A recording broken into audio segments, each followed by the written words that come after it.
April 1942. Hitler's U-boat offensive on the U.S. East Coast is in full swing, and on the night of April 29th, the Soviet tanker Ashkhabad is running south in ballast from New York to Cuba. Lying in wait 20 miles off the North Carolina coast lies U-402, a veteran German submarine on its third wartime patrol. A single torpedo from U-402 sends the tanker to the bottom, another victim in what the German Navy came to refer to as the Second Happy Time. Just over 71 years later, a group of sport divers and maritime archaeologists began an 8-day project to record and map the wreck of the Ashkhabad.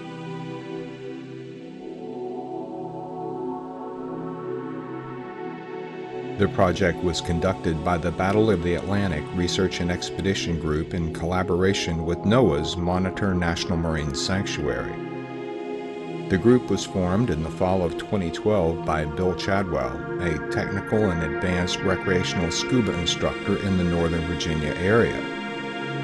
Chadwell, who had taught a scuba course on diving the wrecks of German World War II U-boats for several years, had come into contact with a number of divers who clearly wanted more historical depth and richness in their diving. Since the formation of the group, it has officially affiliated with the Institute of Maritime History, a long-standing nonprofit corporation dedicated to maritime archaeology and history.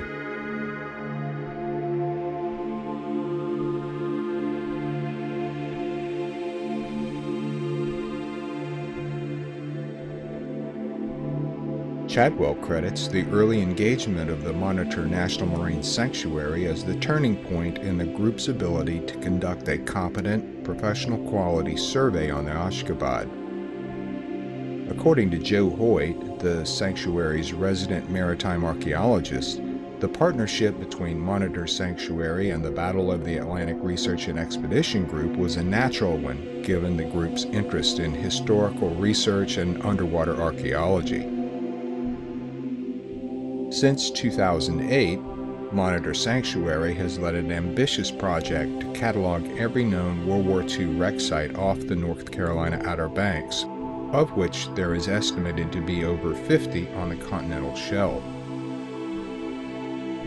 According to Hoyt, the value of an organization like the Battle of the Atlantic Research and Expedition Group is their ability to devote considerable time and resources to a single wreck and amass a great deal of detailed information on that site.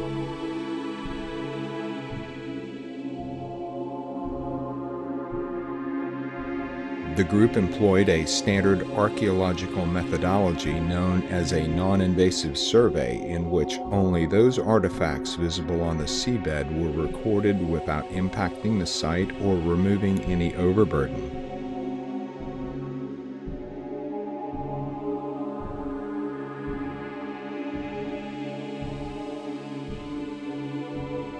The team established a baseline through the center of the site and then made very precise offset measurements or used trilateration to create a detailed map of the debris field.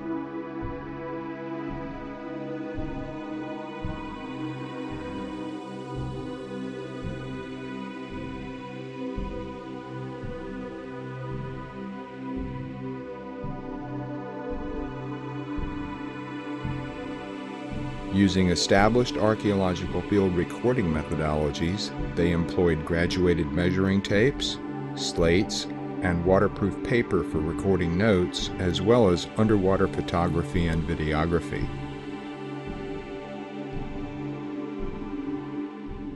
The Ashkhabad was a typical commercial vessel of its day, built in 1917 by Harland and Wolff in Glasgow, Scotland. Over the course of its life, it changed owners 4 times and operated under 7 different names. Ultimately, in 1934, it entered the Soviet merchant fleet, where it remained until its sinking in April 1942. The Ashkhabad was selected as the subject of the survey for several reasons, including its accessibility by commercial dive charter operators and the conditions typically experienced on it, including a maximum depth of roughly 60 feet. Greater depths could significantly limit the amount of time the divers would be able to spend each day taking the necessary measurements for mapping the site.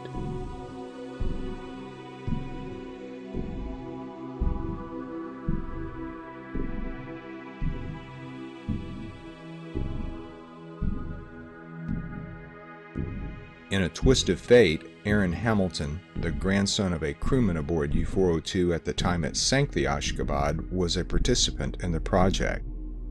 Hamilton's grandfather, Herbert Schwuku, was a crewman aboard U-402 from the time of its commissioning until August 1942, at which time he was reassigned to shore duty in Norway, thereby surviving the war and ultimately immigrating to the United States.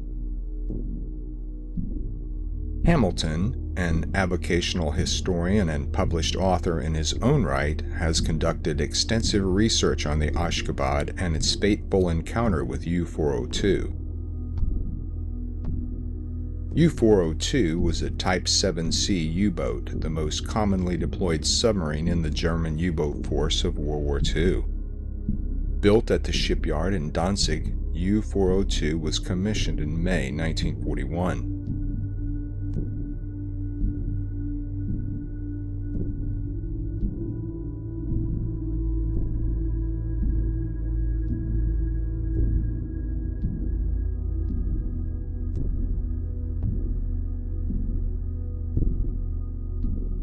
It was commanded by Korvettenkapitän Freiherr Siegfried von Forstner.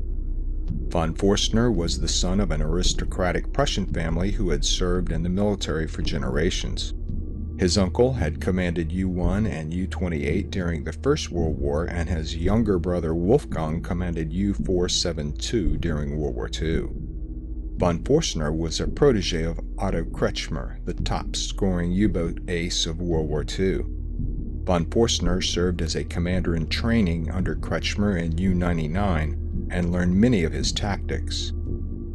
Kretschmer was renowned for his tactic of penetrating a convoy on the surface at night to devastating effect. Von Forstner later employed the same tactic at the height of the Battle of the Atlantic in 1943 with similar results.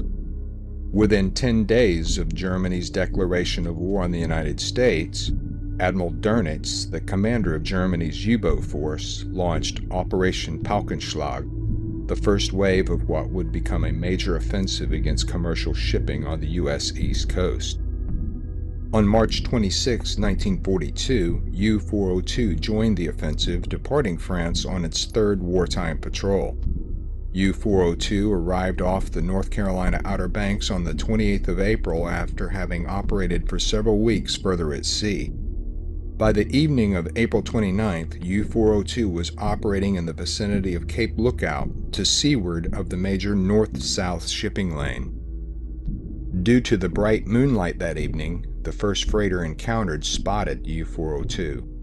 Von Forstner then maneuvered his boat into the shallow waters off Cape Lookout, placing himself on the landward side of the shipping lane in hopes that he would be harder to spot with the dark landmass behind him. At roughly 8 p.m. that evening, U-402 sighted a silhouette headed southbound in the shipping lane. That silhouette was the Ashkhabad. Von Forstner fired a single torpedo from U-402's tube number 2. The torpedo found its mark, striking the Ashkhabad in the starboard stern. Within 4 minutes, the stern of the Ashkhabad had settled on the bottom.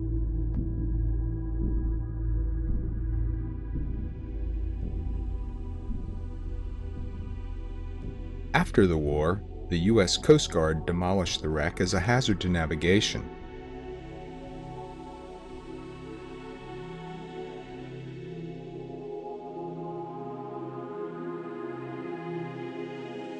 What remained was a debris field 450 feet long by 150 feet wide, containing literally thousands of individual pieces of wreckage.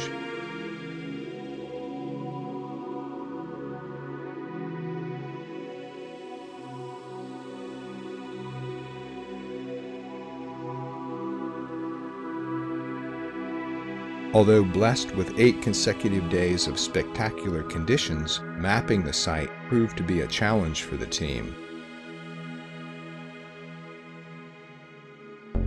The group prepared for the expedition by undergoing training under the auspices of the Nautical Archaeological Society, a British-based nonprofit that has a respected maritime archaeology training curriculum that extends from basic to advanced levels.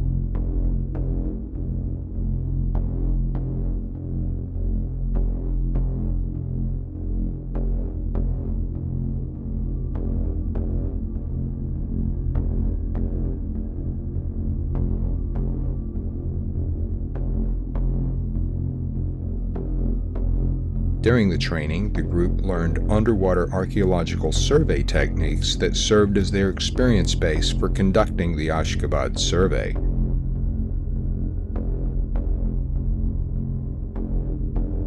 The results of the Ashkhabad survey will be put to good use in several ways. Monitor National Marine Sanctuary will produce maps of the wreck site that will be printed on waterproof plastic dive slates to enhance the experience of recreational divers who visit the site. These maps will be free to the general public and available at dive shops and other locations in the Mid-Atlantic region. Additionally, the data will be used to nominate the site for the National Register of Historic Places.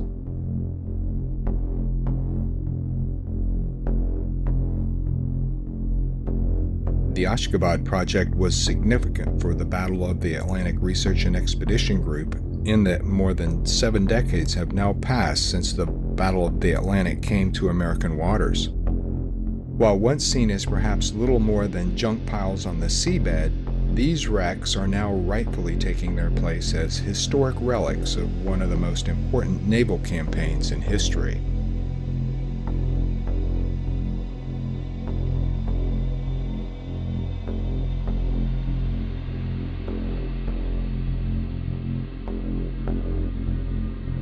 The Battle of the Atlantic Research and Expedition Group's goal is to further that view through the exploration of these wrecks, rigorous historical research into their backgrounds, solid archaeological techniques to document their current conditions, and to employ the resulting information through education and public outreach efforts.